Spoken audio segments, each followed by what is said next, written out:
it's so extraordinary. It's so ironic in a way that his own father was the last person in Canada to do anything remotely similar.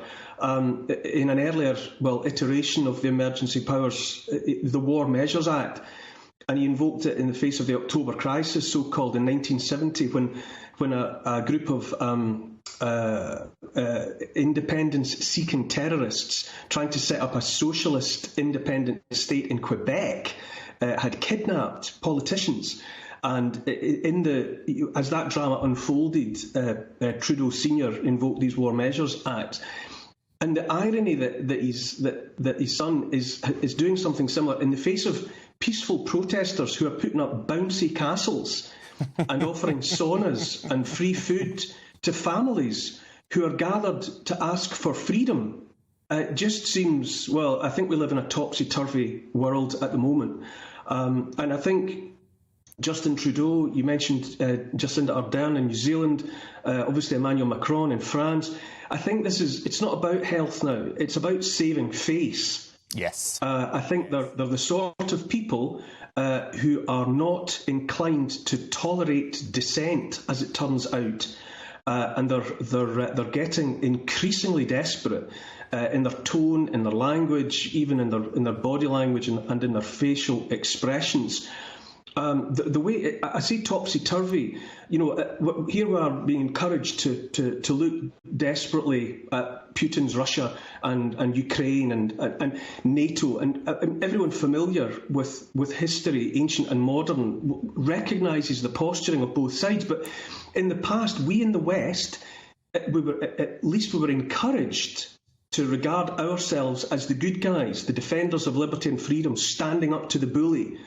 But in this upside down through the looking glass world, you've got Trudeau, you've got Macron, you've got Ardern, and they are the bullies.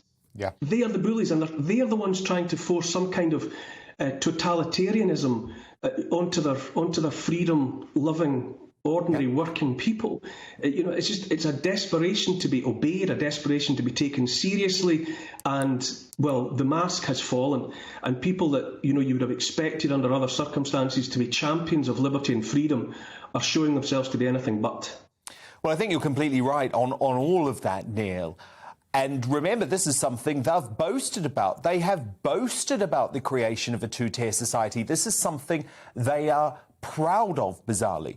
But I think where their argument is failing, Neil, is that they are trying to present these freedom convoys as something they are not.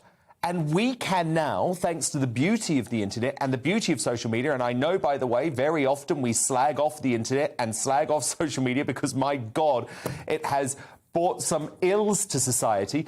But one of the real positive things, Neil, is we're watching this all unfold in real time. And it doesn't matter what Jacinda Ardern says about these folk. It doesn't matter what the mainstream media says about these folk, because we can see what they're doing, and we know what they're doing, and we know they are not far-right, swastika-waving extremists as Trudeau and Ardern are trying to present them as. No, it's unbelievable. I mean, people have taken their children. And it's families that have turned up in support of these protests, and in these viral times, it turns out that freedom is airborne as well, and it's spreading. I think inspired by the Canadian example, that's what you're seeing taking root like a windblown seed in France. Possibly moving on from Paris to Brussels. The protesters camped outside Parliament House in Canberra. The protests that you were showing there in New Zealand, the haka. I mean, how anyone can watch and listen to the haka as a determined declaration of freedom.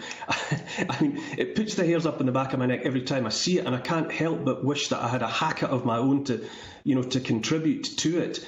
And yes, the mischaracterization of people who just want the freedom to go to the cinema with their children, who just want to be able to go out to the restaurant as families. The idea that the leaders of those countries, those Western liberal democratic countries, would seek to demonise and characterise those people as fascists, as racists, as misogynists, as far-right extremists, it's becoming more and more ridiculous. And I cannot help but think that the seeds that have been planted in Canada, in Europe and elsewhere will flower. I don't see it being turned back now, and it remains to be seen, I suppose, just how far someone like Justin Trudeau will push it. But I don't see any good destination for him at the moment unless he finally finds it within himself to acknowledge that he is in the wrong. Well, Neil Oliver, we will see. We will see. Time will tell. I think the important thing is that the world is watching, and if they try and dismantle these protests with unnecessary force, then we will see it all. Neil Oliver. Yes, if I can just, you're absolutely right. That one of the other ironies is that the internet has made it possible for those with a view to totalitarianism to get some of this in train, with centralised currencies or whatever else might be planned. But ironically, it is, as you say, it's the fact that we can see with our own eyes what is happening and who the protesters are in places like Ottawa and in Canberra. We can see the nature of them, and we can decide for ourselves whether or not these are extremists or freedom-loving families, and that truth is out there and will not be disguised.